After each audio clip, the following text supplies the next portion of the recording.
Hello बच्चों, कैसे हो? तबीयत ठीक है ना?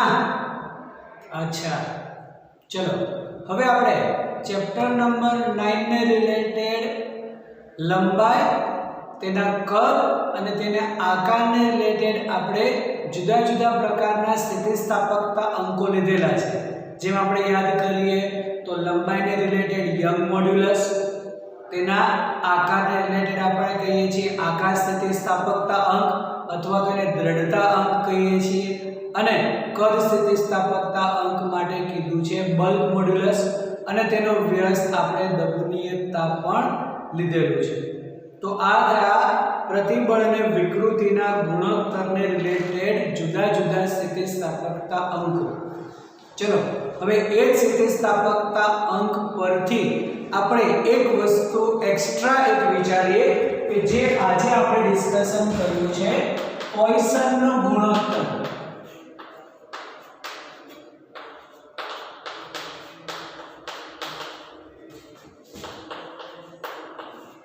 પોઇસનના ગુણોત્તરને આપણે મ્યુ વડે દર્શાવશું. પોઇસન નથી હો મિત્રો, પોઇસન તો શેર થઈ જશે, પોઇસન ગુણોત્તર છે. તો હવે આ પોઇસન ગુણોત્તર મતલબ શું છે એ વસ્તુ? તો ફરી વખત આપણે કોઈ પણ એક સ્થિતિસ્થાપક સળિયો વિચારીએ. ધારો કે આપણી પાસે આ જ એક સ્થિતિસ્થાપક સળિયો છે. હવે જ્યારે પણ આપણે એ પદાર્થ પર એટલે કે સળિયા પર આપણે બળ લગાવીએ, જેને આપણે લંબાઈના વધારા માટે કહીએ તેનું ખેંચાણ બળ, બરાબર છે? તો જ્યારે પણ આ સળિયાના આડછેદ પર આપણે બળ લગાડીએ તો તેની લંબાઈમાં વધારો થશે. તેને અનુરૂપ આપણે પ્રતિબળ કહીએ છીએ પ્રતાન પ્રતિબળ. ઓકે, હવે જો લંબાઈમાં જ્યારે પણ વધારો થશે તો હવે એનો આડછેદ વિચારો કે જ્યારે પણ પદાર્થ એટલે કે સળિયા પર બળ લગાડતા તેની લંબાઈમાં વધારો થતો હોય તો એનો આડછેદ એટલે કે એનો વ્યાસ વિચારો શું થશે? તેના વ્યાસમાં ઘટાડો થશે. અત્યાર સુધી ફક્ત આપણે લંબાઈનો જ ફેરફાર લીધેલો છે, લંબાઈની સાથે બીજો જે ફેરફાર થાય છે એને ધ્યાનમાં લીધું નથી.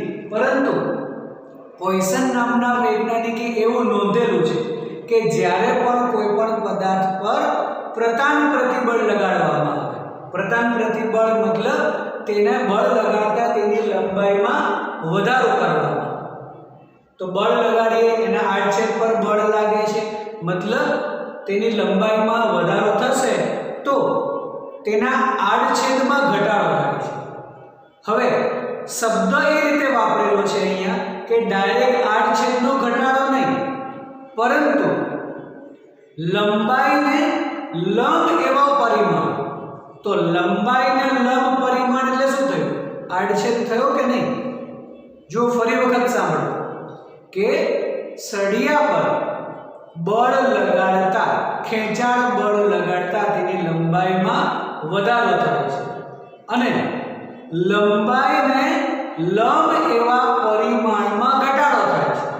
તો લંબાઈને લંબ એવું પરિમાણ, તો આ લંબાઈ ગઈ, તો લંબાઈને લંબ પરિમાણ એટલે શું થયું? તેનો વ્યાસ, તેનો આડછેદ, બરાબર છે?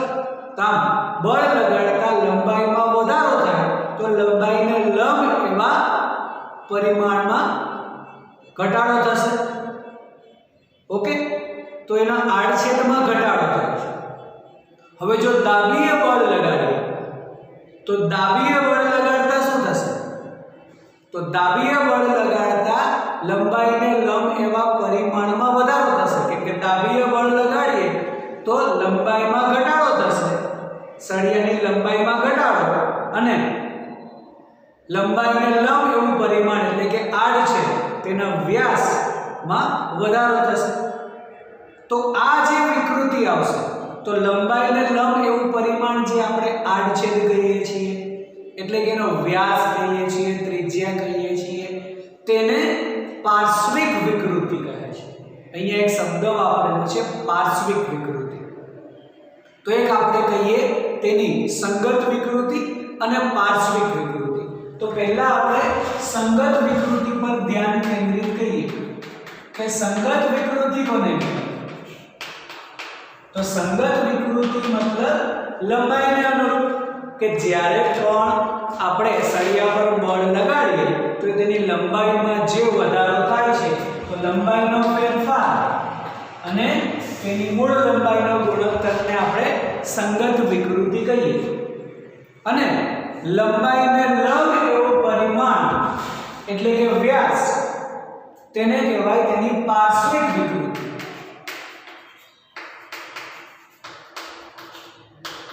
તો પાર્શ્વિક વિકૃતિ મતલબ તેના વ્યાસનો ફેરફાર છે, એટલે એવું કહી શકાય કે ડેલ્ટા ડી અપોન ડી. બરાબર છે? તો પોઇસન નામના વૈજ્ઞાનિકે એવું નોંધેલું છે કે જ્યારે પણ સ્થિતિસ્થાપકતાની હદ સુધીમાં, હવે સ્થિતિસ્થાપકતાની હદ સુધીમાં મતલબ કે જ્યારે પણ બળ લગાડીએ, બળ દૂર કરીએ તો પદાર્થ પાછો પોતાની મૂળ સ્થિતિમાં પરત ફરવો જોઈએ. સ્થિતિસ્થાપકતાની હદ સુધીમાં હંમેશા સંગત વિકૃતિ અને પાર્શ્વિક વિકૃતિ એકબીજાના સમચલનમાં હોય છે. મતલબ સંગત વિકૃતિ અને પાર્શ્વિક વિકૃતિનો ગુણોત્તર હંમેશા અચળ રહે છે. બરાબર છે? કે સ્થિતિસ્થાપકતાની હદ સુધીમાં, તો સ્થિતિસ્થાપકતાની હદ સુધીમાં એવું કહીએ કે પાર્શ્વિક વિકૃતિ એ સંગત વિકૃતિના સમચલનમાં હોય છે. તો પાર્શ્વિક વિકૃતિ અને સંગત વિકૃતિનો ગુણોત્તર હંમેશા અચળ હોય છે, અને આ અચળને કહી શકાય પોઇસનનો ગુણોત્તર. એવું કહીએ કે સ્થિતિસ્થાપકતાની હદ સુધીમાં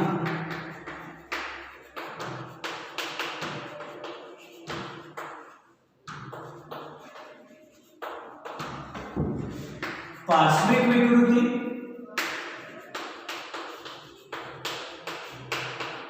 અને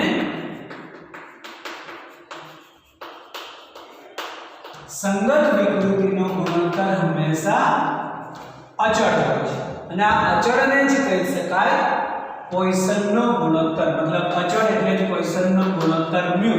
તો મ્યુ એટલે પાર્શ્વિક વિકૃતિ મતલબ કહી શકાય ડેલ્ટા ડી અપોન ડી છેદમાં થશે ડેલ્ટા એલ અપોન એલ. હવે અહીંયા ઋણ નિશાની મૂકવી પડશે. તો ઋણ નિશાની શું કહે છે? તો ઋણ નિશાની એ પાર્શ્વિક વિકૃતિ અને સંગત વિકૃતિ એકબીજાને ઓપોઝિટ હશે. મતલબ જો લંબાઈમાં વધારો થશે તો વ્યાસમાં ઘટાડો થશે, જો લંબાઈમાં ઘટાડો થાય તો વ્યાસમાં વધારો થશે. એટલે એક વધશે તો બીજું ઘટશે, એક ઘટશે તો બીજું વધશે. બરાબર છે? એટલા માટે અહીંયા આપણે ઋણ નિશાની મૂકવી પડે કે બંને એકબીજાના ઓપોઝિટ છે. કે જ્યારે પણ લંબાઈમાં વધારો થશે તો વ્યાસમાં ઘટાડો થશે, જ્યારે પણ લંબાઈમાં ઘટાડો થશે તો વ્યાસમાં વધારો થશે. તો ઋણ નિશાની દર્શાવે છે કે પાર્શ્વિક વિકૃતિ અને સંગત વિકૃતિ એકબીજાને ઓપોઝિટ અથવા તો એકબીજાના, ગુજરાતીમાં ઓપોઝિટને આપણે કહી શકાય કે વિરુદ્ધ હોય છે.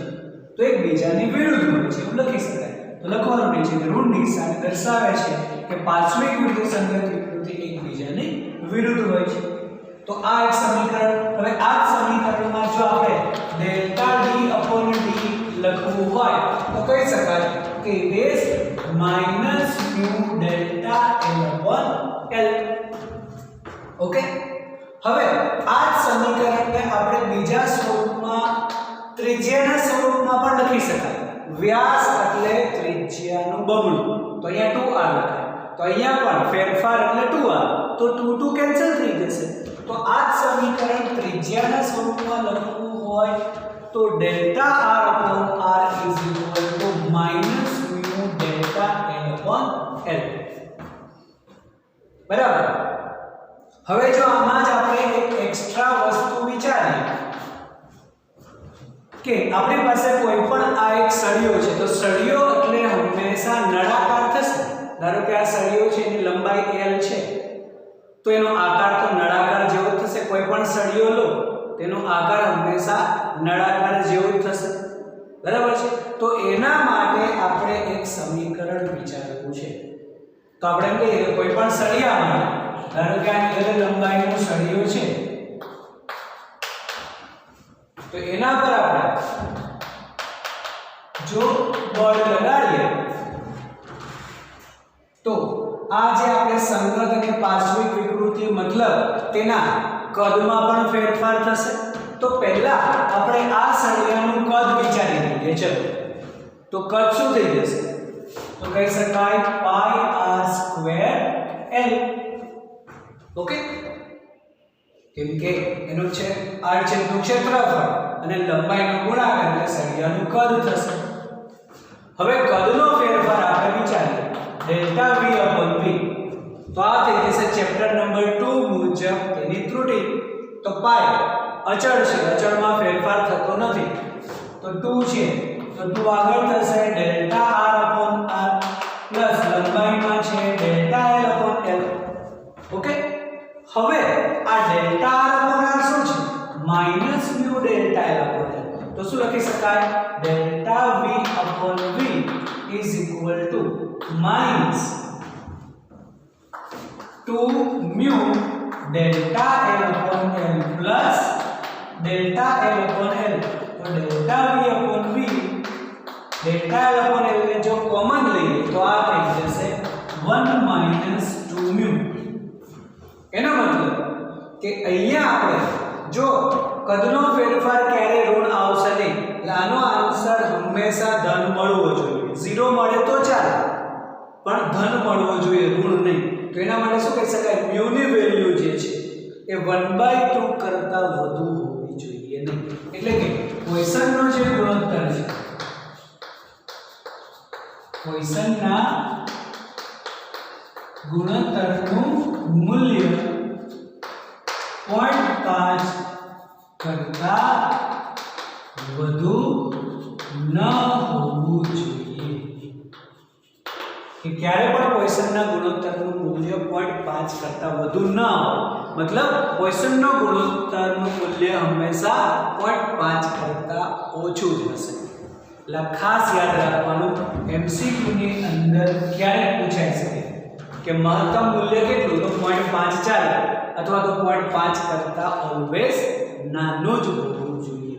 તો આ એક થયું પોઈસનના ગુણોત્તર માટે, જેમાં ખાસ આ થશે વ્યાસનો ફેરફાર, અને એ જ આપણે ડાયરેક્ટ ત્રિજ્યાનો ફેરફાર પણ લઈ શકાય.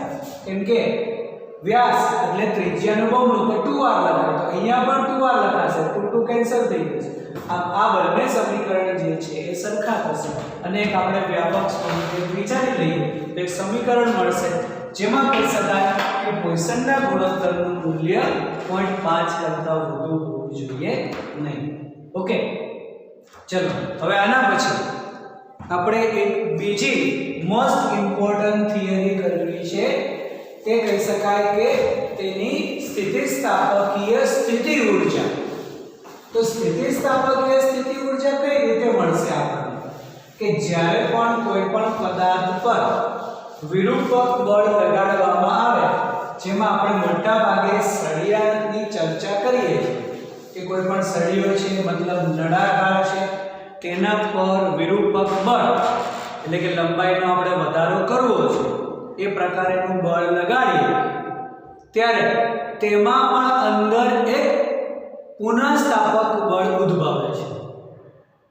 તે પુનઃસ્થાપક બળ જે ઉદ્ભવે છે તેની વિરુદ્ધમાં આપણે એ પદાર્થને ખેંચવા માટે બળ લગાડવું પડે, અને બળ લગાડવાથી જે પણ વધારો થશે તો એ કાર્ય થયું કહેવાય. તો જ્યારે પણ એ સળિયા પર કાર્ય કરીએ તો એ કાર્ય જે છે એ સ્થિતિસ્થાપકીય સ્થિતિ ઊર્જા સ્વરૂપે સંગ્રહ પામે છે. તો એ જ આપણે જોવું છે હવે સ્થિતિસ્થાપકીય સ્થિતિ ઊર્જા, મોસ્ટ ઇમ્પોર્ટન્ટ.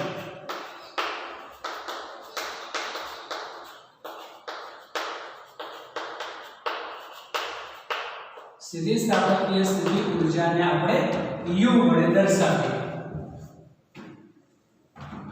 તો હવે અહીંયા આપણે જે કંઈ પણ સળિયો કહીએ અથવા તો પદાર્થ કહીએ એના પર બળ લગાડવું, તેમાં રહેલા અણુઓ વચ્ચે આંતરપરમાણુવીય બળો આંતરપરમાણુય અંતરમાં ફેરફાર થશે. તો આ ફેરફાર કરવા માટે જે બળથી કાર્ય થશે એટલું કાર્ય તે પદાર્થની અંદર સંગ્રહ પામે છે અને એ સંગ્રહ પામતી ઊર્જાને જ સ્થિતિસ્થાપકીય સ્થિતિ ઊર્જા કહે છે. ધારો કે અહીંયા આપણે સળિયાની લંબાઈ લઈએ L, તેની મૂળ લંબાઈ છે L અને તેની લંબાઈમાં બળને લીધે જે ફેરફાર થાય છે એને આપણે સ્મોલ l કહીએ. એટલે કે લંબાઈનો જે ફેરફાર છે તો લંબાઈનો ફેરફાર એ આપણે કહીએ સ્મોલ l, એટલે કે ડેલ્ટા l તરીકે આપણે સ્મોલ l લઈ શકાય. તો આપણી પાસે યંગ મોડ્યુલસનું સમીકરણ તો છે કે y FL/A ડેલ્ટા l પરથી શું કહી શકાય? y FL/A L. એટલે કે વિરૂપક બળનું મૂલ્ય શું થશે, એનું સમીકરણ શું થશે? તો એ થશે y L L. ઓકે, તો આ પ્રમાણે કહી શકાય. સોરી, નીચે જશે તો y L થશે. તો આ થયું તેનું વિરૂપક બળ. એટલે કે સળિયાની લંબાઈમાં L જેટલો ફેરફાર કરવા માટે જરૂરી બળ થશે. હવે આ બળથી કાર્ય થશે. તો જો સળિયાની લંબાઈમાં સૂક્ષ્મ આપણે વધારો કરવો હોય તો એના માટે આપણે સૂક્ષ્મ કાર્ય કરીએ. તો આપણે કહીએ કે હવે સળિયાની લંબાઈમાં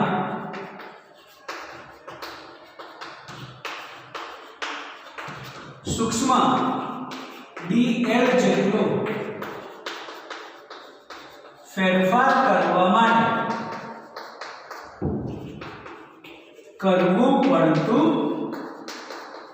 કાર્ય, તે કાર્યને આપણે dw કહીએ. સૂક્ષ્મ ફેરફાર માટે સૂક્ષ્મ કાર્ય. તો કાર્ય થઈ જશે બળ ગુણ્યા સ્થાનાંતર F * dl. એનો મતલબ બળનું જો આપણે સમીકરણ મૂકી દઈએ તો એ થશે y L/L * dl. ઓકે, ચલો હવે અહીંયા આપણે આ જે dl સૂક્ષ્મ કહીએ છીએ એમાં આપણે હવે તેની લંબાઈમાં કુલ ફેરફાર કરવા માટે કુલ કાર્ય લઈએ. તો કહી શકાય કે હવે કુલ કાર્ય W શું કહી શકાય? સંકલનમાં dw. અને જો આપણે સંકલનમાં dw લઈએ તો એનું આપણે સમીકરણ મૂકી દઈએ તો y L/L * dl. હવે એનો ફેરફાર જે છે આપણે કહીએ 0 થી L સુધી. તો અહીંયા અચળ છે y, આ છે નું ક્ષેત્રફળ, મૂળ લંબાઈ જે છે તો એ જ રહેશે. ફક્ત સંકલન થશે L dl from 0 to L. તો હવે આ y અને L સંકલનમાં L dl શું થશે? સંકલન L નું સંકલન થશે L²/2. Okay, from 0 to L. તો હવે આ થઈ જશે y/L. Upper limit minus lower limit, L તો L જ છે એટલે આન્સર મળશે આપણને L²/2. એનો મતલબ આ થશે હાફ y L/L². ઓકે, હવે અહીંયા આ જ આપણે કહી શકાય કે તેનું કાર્ય એટલે થશે સ્થિતિસ્થાપકીય સ્થિતિ ઊર્જાયુક્ત. એટલે જે કાર્ય આપણે કરીએ છીએ એ જ કાર્ય તેની અંદર સંગ્રહ પામે છે. તો કાર્ય એ જ થઈ સ્થિતિસ્થાપકીય સ્થિતિ ઊર્જા. તો સ્થિતિસ્થાપકીય સ્થિતિ ઊર્જાનું સમીકરણ એક છે y L/L². ચલો હવે આ જ સમીકરણને થોડા જુદા સ્વરૂપમાં લખવું હોય તો આપણે એવું કરીએ કે આ કેપિટલ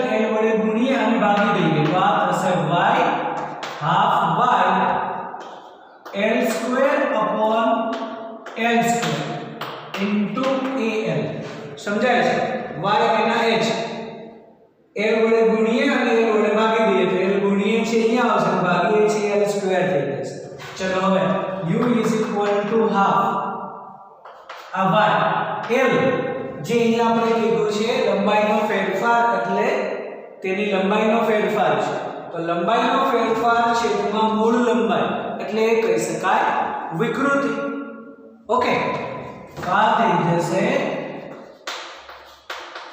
વિકૃતિનો સ્ક્વેર અને a * l એ કદ પણ કહી શકાય ઓકે ચલો હવે આ હાફ યંગ મોડ્યુલસ ને શું કહેવાય પ્રતિબળ અને વિકૃતિનો ગુણોત્તર છે અહીંયા વિકૃતિનો સ્ક્વેર મળે છે અને કદ તો એક વિકૃતિ કેન્સલ થઈ જશે આમ સ્થિતિસ્થાપકીય સ્થિતિ ઊર્જાનું એક બીજું સમીકરણ થશે હાફ પ્રતિબળ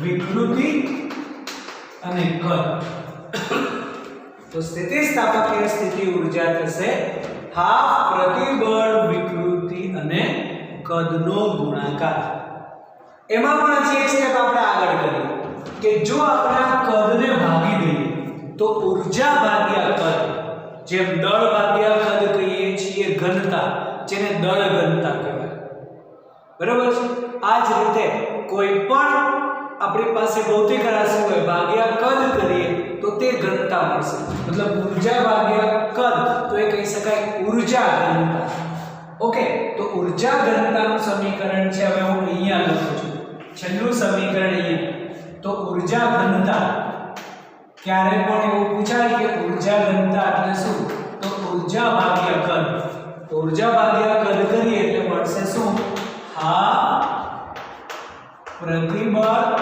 અને વિકૃતિ ઓકે તો ઊર્જા ઘનતાને ρ વડે પણ લખી શકાય તો ઊર્જા ઘનતા ρ હાફ પ્રતિબળ ઇન્ટુ વિકૃતિ ઊર્જા કહીએ તો પછી ઊર્જા માટે કદ ગુણવું પડશે તો ઊર્જા ઘનતાને જો આપણે કદ વડે ગુણી દઈએ તો એ થઈ જશે ઊર્જા તો ઊર્જા જોઈતી હોય તો હાફ પ્રતિબળ વિકૃતિ અને કદ બધાનો ગુણાકાર ઊર્જા ઘનતા હોય તો કદ આપણે એકમ કદ દીઠ સંગ્રહ પામતી ઊર્જા કહી શકાય તો એકમ કદ દીઠ સંગ્રહ પામતી ઊર્જાને ઊર્જા ઘનતા પણ કહેવાય ઓકે એ થઈ જશે હાફ પ્રતિબળ અને વિકૃતિ તો હવે અહીંયા આપણે જો ઊર્જા ઘનતાનો એકમ કેવો હોય કે ઊર્જા ઘનતાનો એકમ શું થશે તો સામે જુઓ હાફ પ્રતિબળ વિકૃતિ તો જે પ્રતિબળ છે બસ એનો જ એકમ આવશે કે વિકૃતિ તો હંમેશા પરિમાણ રહે છે અને પ્રતિબળ જે છે એ જ એકમ એ ઊર્જા ઘનતાનું થઈ જશે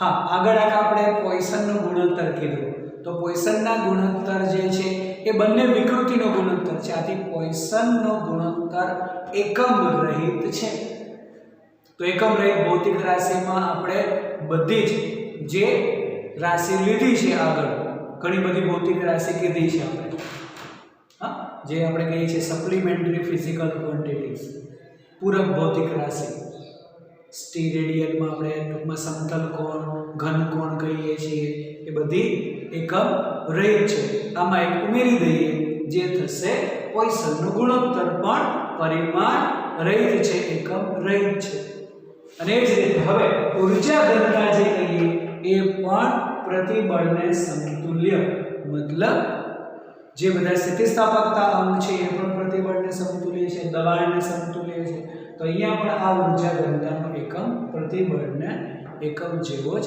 થશે ઓકે તો આ થઈ સ્થિતિસ્થાપકીય સ્થિતિ ઊર્જા જો ફરી વખત આપણે રિવિઝન કરીએ એનો L લંબાઈનો ફેરફાર ગણીએ તો આ સમીકરણ આપણે લખી શકાય જેમાં બળ તો એ આપણે કહી શકાય કે બાહ્ય વિરૂપક બળ છે તેની લીધે જો સૂક્ષ્મ લંબાઈનો ફેરફાર કરવો હોય તો એના માટેનું કાર્ય બળ ગુણ્યા તેનો ફેરફાર તો એ બળનું સમીકરણ આપણે મૂકીએ પછી કુલ આપણે જે ફેરફાર ડેલ્ટા L જેટલો કરવો છે તો એ L સુધી લઈએ અને આપણને સમીકરણ તો જે L તો ડેલ્ટા L જ છે ટૂંકમાં ફેરફાર જ છે અને આ મૂળ લંબાઈ, તો એ વિકૃતિ કહી શકાય, તો વિકૃતિનો સ્ક્વેર થઈ જશે.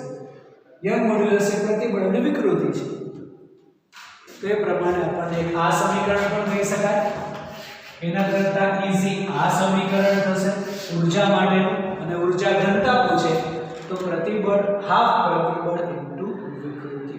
ઓકે, હવે આ ચેપ્ટરને રિલેટેડ જો આપણે છેલ્લી થિયરી હવે વિચારીએ તો જે કંઈ પણ આપણે પદાર્થો ઉપયોગ કરીએ છીએ તો એની જે ઉપયોગિતા છે, મતલબ જેટલી પણ વસ્તુ આપણે યંગ મોડ્યુલસ કરેલું છે, બલ્ક મોડ્યુલસ છે, દ્રઢતા અંક છે, એ બધાનો હવે આપણે ઉપયોગ ક્યાં રીતે કરી શકાય, મતલબ જે સ્થિતિસ્થાપક પદાર્થો છે તો એની ઉપયોગિતા શું છે, આ બધી જ વસ્તુઓ આપણે વિચારી રહી છે એની ઉપયોગિતા. તે ઉપયોગિતામાં કહી શકાય કે સ્થિતિસ્થાપક પદાર્થ જે આપણે કહીએ, સ્થિતિસ્થાપક પદાર્થની વ્યવહારમાં ઉપયોગિતા, તો વ્યવહારમાં એનો ઉપયોગ શું છે સ્થિતિસ્થાપક પદાર્થનો, તો આપણે જુદા જુદા સ્વરૂપે ચલો વિચારીએ. એક આપણે એવું વિચારીએ કે કોઈ પણ આપણે જઈએ છીએ રસ્તામાં અને એ રસ્તાની વચ્ચે એક મોટો પથ્થર છે કે જેને આપણે હાથથી ખસેડી શકતા નથી, અને બીજો કોઈ રસ્તો બી નથી બાયપાસ જવા માટે, એક જ રસ્તો છે, હવે એને પાસ કરીને આપણે જવું તો પડશે. પરંતુ એ માર્ગની અંદર એક મોટો પથ્થર છે, ધારો કે તેનું દળ છે 1000 કિલો, બરાબર છે, 1000 કિલો તેનું દળ છે, તો એને આપણે ઉચકી તો શકાશે નહીં, તો એને ઉચકવા માટે આપણે ક્રેન બોલાવવી પડશે. ચલો આપણે જ ક્રેન બોલાવીએ છીએ. હવે એ જે ક્રેન છે એ શું કરશે તો કે પથ્થરને થોડો ઉચકી અને બાજુમાં મૂકશે. હવે એ ક્રેન આપણે જોવાની છે. એ ક્રેનમાં રહેલો આપણે જે તાર વિચારીએ, સળિયો વિચારીએ, બસ એને આપણે ધ્યાનથી ઓબ્ઝર્વ કરવું છે. તો થિયરી મુજબ જે કાંઈ પણ આપણે 1000 કિલોનો પથ્થર ઉંચકવો છે તો એના માટે જે જરૂરી આપણી પાસે પદાર્થ હોય તેનો યંગ મોડ્યુલસ એ થશે FL/A∆L. તો એ જે કાંઈ પણ લંબાઈ છે આનું વજન અડધો થઈ જશે mg સ્વરૂપે, તો એ તો 10000 થઈ જશે. તો એના માટે આ છેદનું ક્ષેત્રફળ મતલબ FL/πr²∆L જે પદાર્થ આપણે યુઝ કરીએ, ધારો કે કોઈ પણ સળિયો યુઝ કરીએ, સ્ટીલ, ચલો તો સ્ટીલના સળિયાનું યંગ મોડ્યુલસ ફિક્સ હોય, ત્રિજ્યાના વર્ગ આપણે કરતા બનાવીએ તો આપણને ત્રિજ્યા મળી જશે. એનો મતલબ કે 1000 કિલોનો પથ્થર ઉંચકવા માટે કંઈક ન્યૂનતમ સળિયાની ત્રિજ્યા હોવી જોઈએ. તો એ ડેટા પરથી કરશો તો આ 1 સેન્ટીમીટર મળશે. મતલબ જે આપણે સળિયો યુઝ કરીએ છીએ, બરાબર છે, એની ત્રિજ્યા જે છે એ 1 સેન્ટીમીટર હોવી જોઈએ. એનો મતલબ કે એ જે આપણે તાર યુઝ કરીએ છીએ ઉંચકવા માટે તેની આડછેદની ત્રિજ્યા 1 સેન્ટીમીટર. 1 સેન્ટીમીટર વિચારો કેટલું હશે, અને એનો વ્યાસ ગણીએ એટલે કેટલું થઈ જશે 2 સેન્ટીમીટર. તો 2 સેન્ટીમીટર લગભગ આટલું થશે. તો આટલો જે છે જાડો તાર, હવે આના આટલો જાડો તાર ન કહેવાય, આ તો સળિયો થઈ જશે જાડો, અને જાડા સળિયાને આપણે આસાનીથી આપણે વાળી પણ ન શકાય, બરાબર છે.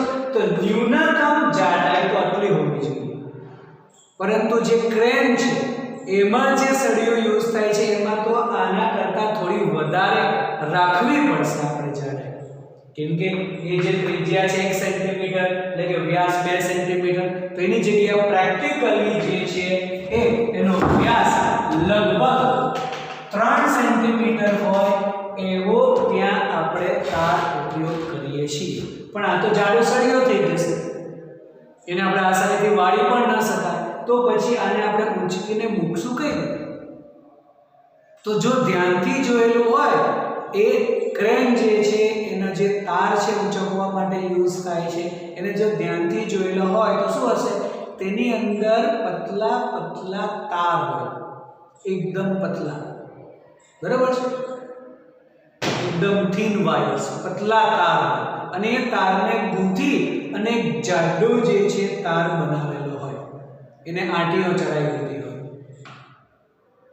જેમ આપણે ઘરે દોરી યુઝ કરીએ છીએ કપડાં સુકવવા માટે. કપડાં સુકવવા માટેની દોરીનો વિચાર કરો, છે તો જાડી છે પણ બનેલી શેની હશે?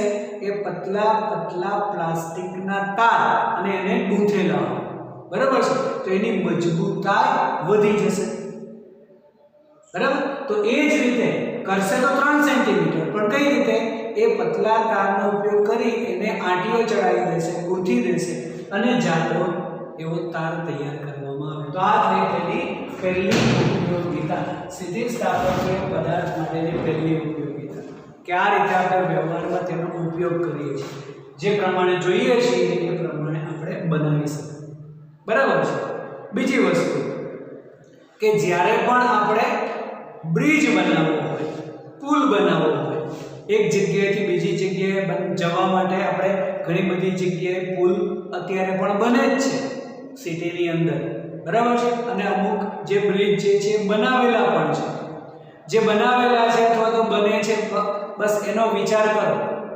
તો જ્યારે પણ આપણે કહીએ કે અહીંયાથી અહીંયા સુધીની આપણે ધારો કે એ બ્રિજની લંબાઈ જોઈએ છે, તો એ લંબાઈને આપણે કહીએ L, બરાબર છે. એની જે કાંઈ પણ પહોળાઈ છે એને આપણે કહીએ B, અને કંઈક તો એની થિકનેસ રાખેલી હશે તેને કહીએ તેની જાડાઈ D. તો જ્યારે પણ તેના પરથી વાહનો પસાર થશે, બરાબર છે, તો એનું જે વજન બળ લાગશે એને આપણે કહીએ W, જેમાં એ પોતાનું પણ જે બ્રિજ છે એની અંદર જે મટીરીયલ છે એનું પોતાનું પણ વજન બળ લાગશે અને જે વાહનો પસાર થશે તેનું પણ વજન બળ લાગશે. તો હવે આ જે કાંઈ પણ બ્રિજ બનાવીએ છીએ એમાં ક્યારે પણ વંકન થવું જોઈએ નહીં, મતલબ બ્રિજ જે છે આ પ્રમાણે ન થવું જોઈએ, સીધો જ રહેવો જોઈએ, બરાબર ને? તો એ તેના વજન બળને લીધે તેનું વંકન તો આવશે. તો એ જે આપણે વંકન કહીએ ડેલ્ટા, તો એ વંકન ડેલ્ટા જે છે આ સ્વરૂપાઈ શકે કે 4BD³ upon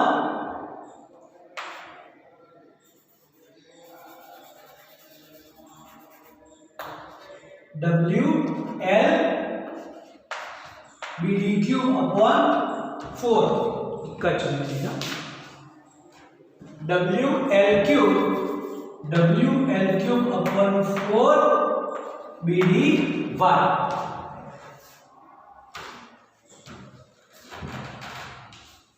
તેનું જે વંકન છે એનું સૂત્ર જે છે એ આ થશે કે W delta is equal to WL³ upon 4BD³y. તો W એટલે વજન બળ, એની લંબાઈ 4 અચળ છે, B પહોળાઈ છે, D જાડાઈ છે અને y તેનો યંગ મોડ્યુલસ એટલે જે પદાર્થ આપણે ઉપયોગ કરીએ છીએ તેનો યંગ મોડ્યુલસ. આના પરથી એવું કહી શકાય કે જેમ લંબાઈ વધે તેમ વંકનનું મૂલ્ય વધશે. તો લંબાઈ તો આપણે એની પ્રોપર રાખવી જ પડશે. બ્રિજ જ્યાંથી જ્યાં આપણે જવું છે એટલી લંબાઈ તો મિનિમમ જોઈએ જ છે. અડધો બ્રિજ તો બનાવાય નહીં કે ચલો લંબાઈ ઓછી કરીએ તો વંકન ઓછું થશે, તો અડધો બ્રિજ બનાવી શકાય? ના બને, અડધો બ્રિજ બને. જ્યાં સુધી જવું છે એટલી લંબાઈ તો જોઈએ જ. પછી એની જે પહોળાઈ છે એટલે જે કંઈ પણ આપણે જે બ્રિજ પર જવું છે તો વાહનો પસાર થઈ શકે અને બે સામસામા વાહનો પસાર થઈ શકે એટલી પહોળાઈ તો જોઈએ જ. તો પહોળાઈ જેટલી વધારે રાખીએ એટલું વંકન ઓછું થશે. તેવું નહીં કે ભાઈ એકદમ પહોળો આપણે બ્રિજ બનાવી દઈએ તો એટલો યુઝલેસ બી થશે. એટલી જગ્યા પણ પાછી હોવી જોઈએ. સિટીની અંદર બનતા હશે તો કંઈક તો એની પહોળાઈ ફિક્સ હોવી જોઈએ. પછી એની જાડાઈ કે જે બ્રિજ છે એની જાડાઈ કેટલી છે, લંબાઈ થશે, પહોળાઈ થશે, હવે એની જાડાઈ. જો જાડાઈ આપણે વધારીએ તો પણ વંકન ઓછું પણ જેટલી જાડાઈ વધારીએ એટલું જે છે મટીરીયલની કોસ્ટ વધતી જશે, કે એટલું અંદર સિમેન્ટ કોન્ક્રીટ વધારે જશે, તો એ પણ આપણે વધારી ન શકાય. અને પદાર્થનું યંગ મોડ્યુલસ, તો જેટલા સ્ટ્રોંગ હશે યંગ મોડ્યુલસ એટલું બંકન ઓછું થશે. બીજું કે હવે આ જે કાંઈ પણ બંકન આવે છે ઓછું કરવા માટે આપણે શું કરીએ છીએ, તો એ બ્રિજ જે બનાવીએ આ પ્રમાણે આપણે દ્વિપરિમાણમાં વિચારીએ તો નીચે આપણે અમુક અંતરે પિલર્સ મૂકી દઈએ છીએ, બરાબર, કે જેથી તેનું બંકન ઓછું કરી શકાય. તો હવે આ જ પિલરની અંદર પણ વજન બળને લીધે એમાં પણ બંકન આવી શકે, એટલે કે જે આપણે પિલર યુઝ કરીએ એ પણ શું થશે, આ સીધાની જગ્યાએ આપણને થોડા પણ વજનને લીધે આવા વાંકા પણ થશે. અને જો આ બ્રિજ ની નીચે રહેલા પિલર્સ જો થોડા આ રીતે સીધાની જગ્યા થોડા ક્રોસ થઈ જશે તો પણ તે તૂટી શકે, બ્રિજ જે છે તૂટી શકે. આથી એમાં પણ એવું કહી શકાય કે આ જે પિલર્સ યુઝ કરીએ છીએ એ ક્યારેય પણ આ સ્વરૂપમાં આપણે યુઝ કરતા નથી. જો એના પિલર્સનો શેપ કેવો હશે, આઈ આકારનો શેપ હશે, આ પ્રમાણે પિલર્સ હોય. ઓકે, તો આઈ આકારના પિલર્સ યુઝ કરવાથી હંમેશા આ રીતે હશે. તો આઈ આકારના પિલર્સ યુઝ કરવાથી તેની મજબૂતાઈ વધી જશે. ક્યારે પણ એક એવું ટ્રાય કરવાનું કે કોઈ પણ એક પદાર્થ લેવાનો કે જે સરળતાથી થોડા બળથી વળી શકતો હોય. તમે આ રીતે આમ કરો તો આનું વંકન આવી શકે એવો પ્લાસ્ટિકનો પદાર્થ લેવાનો, પછી જોવાનું કેટલા બળથી એ વળે છે. ઓકે, પછી શું કરો, એની ઉપર નીચે ફક્ત નાના ખાલી એટલા સપોર્ટ મૂકી દો, એટલે અહીંયા પણ આ સ્વરૂપે અહીંયા પણ આ સ્વરૂપે સપોર્ટ મૂકી દો અને પછી તેને બળથી અંદરનું મટીરીયલ છે એને વાળવાનો પ્રયાસ કરો. ખૂબ જ વધુ બળ લગાડશો તો પણ તે વળશે નહીં ઉપરના સપોર્ટને લીધે. તો આની અંદર વંકન આપણે ઓછું કરી શકીએ. તો આ થયો તેનો બીજો ઉપયોગ વ્યવહારનો. ત્રીજું એવું આપણે કહીએ છીએ કે કોઈ પણ ખડકો છે આપણા, એ ખડકોની ઊંચાઈ જે છે એ ક્યારેય પણ 10 કિલોમીટર કરતાં વધુ હશે નહીં. માઉન્ટ એવરેસ્ટ પણ 10 કિલોમીટરની ઊંચાઈ નથી. માઉન્ટ એવરેસ્ટની મેક્સિમમ ઊંચાઈ છે, મેક્સિમમ પીક આપણે કહીએ છીએ, બરાબર છે, એ 8848 મીટર છે, મતલબ 8.8 કિલોમીટર છે. 10 કિલોમીટર કરતાં વધુ નથી. શું કામ, તો જ્યારે પણ આપણે એવું કહીએ કે કોઈ પણ આપણે માઉન્ટેન કહીએ, પર્વત કહીએ, એની જેમ ઊંચાઈ વધશે એમ નીચે તેનું દબાણ વધતું જશે. તો ઊંચાઈ મુજબ એનું જે લાગતું દબાણ છે એ હંમેશા એ જ ρg હોય. એટલે ઊંચાઈથી જે દબાણ આવશે તો એ જ ρg હોય. અને જે પથ્થર છે એની પોતાની એક સ્થિતિસ્થાપકતા હોય, તો સ્થિતિસ્થાપકતાનું મૂલ્ય લઈએ તો આપણને તેની મહત્તમ ઊંચાઈનું મૂલ્ય મળી શકે. તો મહત્તમ ઊંચાઈ 10 કિલોમીટર કરતાં વધુ હોતી નથી. જે આપણે માઉન્ટ એવરેસ્ટ કહીએ છીએ એ પણ આટલા મીટર જ છે, 8.848 કિલોમીટર જ છે, એ પણ 10 કિલોમીટર કરતાં વધારે નથી. તો આ જે સ્થિતિસ્થાપક પદાર્થ છે તેની વ્યવહારિક ઉપયોગિતા. અહીંયા આપણે કહીએ ચેપ્ટરની બધી જ થિયરીઓ પૂરી થાય છે.